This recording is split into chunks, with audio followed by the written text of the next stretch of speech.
Welcome back to DAGryffyn Hobby. My name's Dave.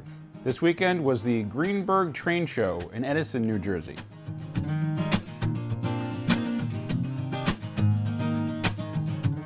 A problem I face is I'll walk into a train show and in the first 5 minutes I'll see something that I want, but I can't commit to it because I just got there. Who knows what else I'm gonna find. This time it was a brass Williams, was it a Pacific? I don't even remember now. But it was a nice Pensy engine, just conventional, but it would have been a neat addition and probably been a decent project. But it was $200, and I think for that price it would have been a pretty cool thing to add. But as is the case when you walk away from something at one of these shows, when you come back, it's probably not going to be there. I was looking at a couple of tables with my buddy Vinny, looking at different inexpensive cars. We're both fans of $10 boxcars. And he's looking at a box, and it's different than what I'm used to seeing. Since neither of us really knew what we were looking at, we looked it up in the good old semi-trustworthy Greenberg guide. And according to the guide, I know real life sometimes will vary, this car, which is 947 Lionel Toy Fair boxcar from 1996, is worth $200. Would you get $200 for it? Probably not. But he picked one up for $15. And we're like, no, that's pretty cool. As we're standing there, I don't know if we walked away and came back or if we just were standing and talking and then looked back again. There was another one sitting there. So I picked up the same car for $10 because I combined it with this model kit. So I picked up the kit and the car for $30. It was 1996. The company was trying something new, I guess, from what I've read, and they wanted to flip the colors on the box to make it look kind of like a refresh instead of the same old design. I don't know if this is the only item that ever came in a box like this, but it's pretty neat, and it's probably never been opened. Of course, I'm going to open it now. Whether it's worth $5 or $200, I want to look at it. Don't ruin the box, Dave. Now, this is a problem when you go to open the box and the flap is tucked down and kind of stuck behind a couple tabs. How do you open that without ripping it? Well, if I had my pocket knife on me, I would gently slide it in there and kind of wiggle the top up, but I don't have it on me, so I got to find something else. I guess a kitchen knife will work. Slide it in there gently, kind of try to pop the tab out so you don't tear anything. There we go, LC 9700, built 196, Toy Fair 1996. Traditional size car, but I think it's a really good looking car. I like the colors. At some point, I'd love to put together like a traditional train with all Lionel cars in Lionel colors. I just think that'd be fun. I'm sure there's probably a set or two like that, but I want to kind of build my own out of cars I find for $10. So if any of you have any idea of what the actual real world value of that car is, please let me know, because I don't know nearly enough about this stuff to have any real clue about it.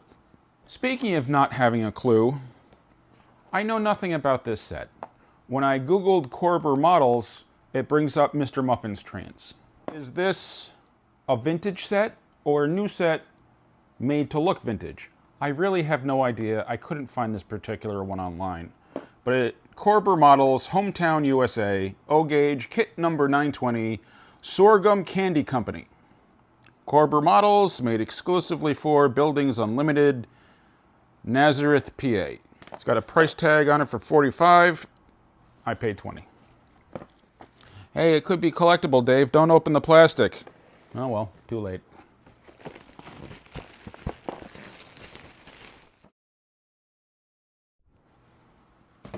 Let's see what I find inside. Instruction sheet. There's an order form in here for Berkshire Valley. A pamphlet here for Poly S, water-based acrylic model and hobby colors. Signage. An envelope with something in it. or lots of small somethings. More signage. Some random parts. Feels like plastic pipe. Huh. Windows. Another envelope with a bunch of loose stuff. Pretty much everything else is here wrapped up. I'm not going to open it now because I'd probably end up losing pieces. So is this vintage or is it a modern model set made to look vintage? I really couldn't find enough information on it online. So again, if you have information on this stuff, if you know something about it, please let me know. I've probably said this before, but when I go to the train shows, my shopping philosophy is find something that you think is a decent deal. Doesn't necessarily matter sometimes what it is. But what I don't need is another 080 like this one up here. I bought one anyway. This is from a starter set. Basic conventional engine. One of the nice things about it, it's got the more detailed gear. But the reason that I ended up going for it is because of the tender. Sure, it looks like every other 080 tender, but this one has the rail sounds in it, or whatever specifically they refer to it as. It's not just the whistle. It should have a chuffing, a bell, a whistle, and maybe something else. I don't know. But the guy had it listed for 60 bucks. It was the last 10 minutes of the show or so where I panic if I haven't gotten too much stuff and I want to find something before I leave. So I actually remembered where it was, which is rare. I usually can't remember where I saw things. But I went back and I asked him if he would take 50. He said sure. So for 50 bucks, I got one of the nicer 080s and the sounds in the tender, which makes me happy. I have picked up a tender like this in the past. That'd be that one right there. I got that, I think, at York from the LCCA booth, maybe for 10 or 15 bucks. And that one also has the sounds in it. I was figuring, you know, that'd be cool to have a couple of them. Maybe I could double head 080s. I don't know if anybody ever did that in real life, but then again, I also don't care. It would just kind of be fun. What was really nice, let's see if I can grab this here. Ah! What worked out really nice is this one that I've had is $77.94. And this one that I just picked up, $77.95.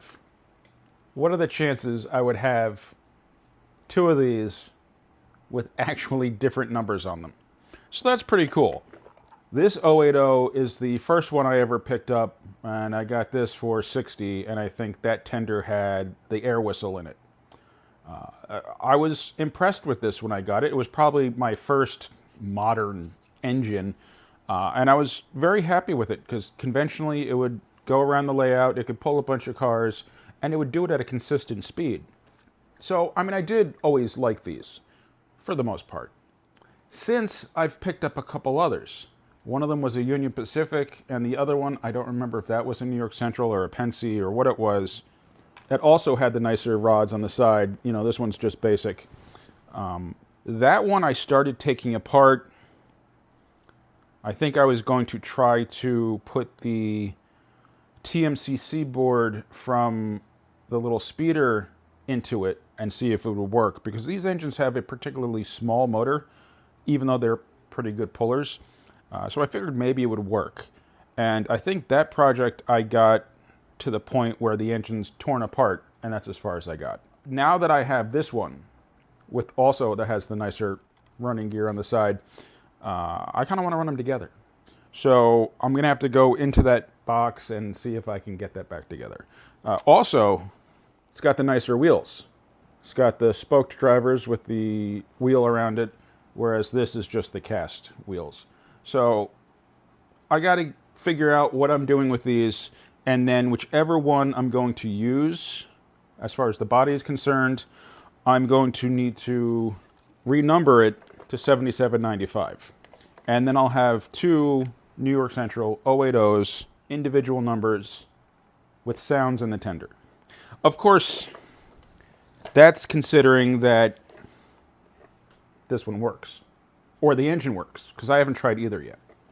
Now, it does not look like this engine was run much There is some wear or marks on the wheels, but what bothers me at the moment is that this switch for smoke is on. And if they were running this without smoke fluid, that smoke unit's going to be trash. But maybe it won't. Let's find out.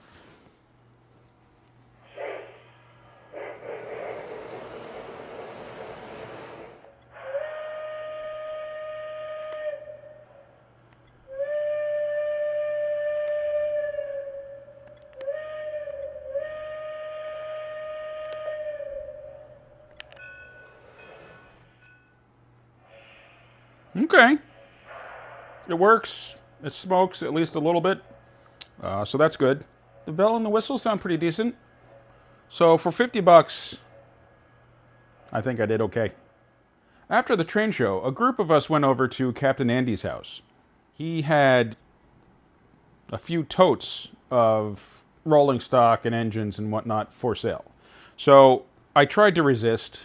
I looked through and I put stuff down and I said, no, I don't need to buy anything. I just came from a train show. But again, that end of the day kind of anxious, nervous feeling kicked in, and I was like, nah, I gotta go look and pay a little more attention to what's in those totes. And I did end up coming home with a couple items.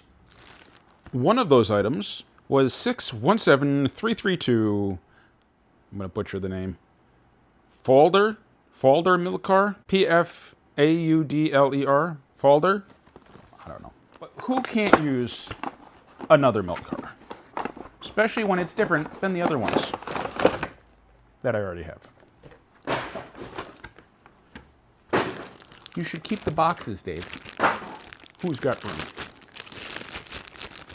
But this is new. Well, was new in the box. It's now new and in my hand. But that is a good-looking car. Top comes off and they got the milk tanks in there.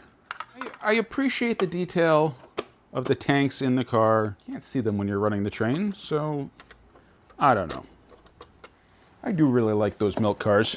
I think I have 5 now.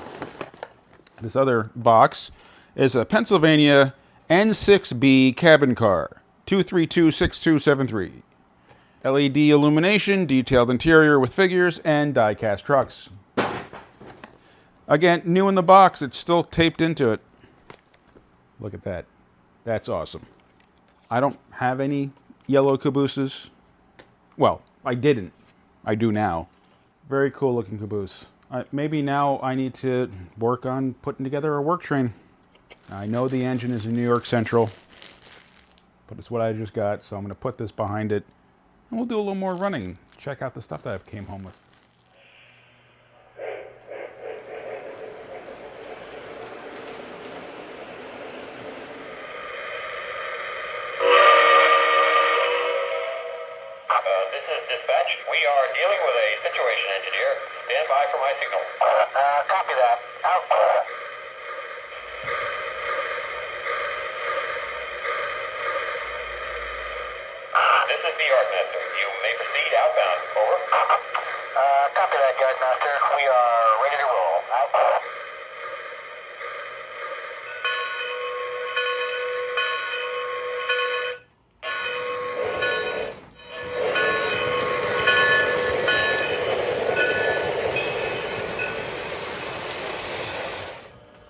Okay, I don't know if there's a problem with the tender, with the board inside, with wires or what, but this one for the 7795 seems to cut out after a bit and stop making noise, which is a little annoying, but it could be something I'm doing. I don't know, but I'm going to run it around a few times, and then at some point I'll take a look at the tender.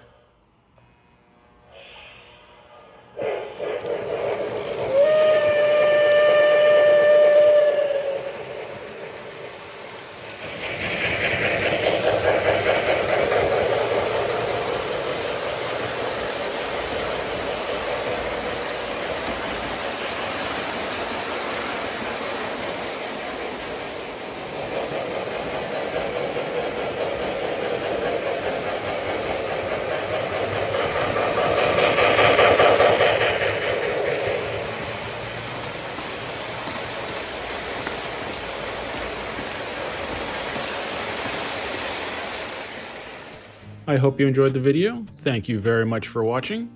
Please remember to like, comment, subscribe, and I'll see you next time on DAGryffyn Hobby.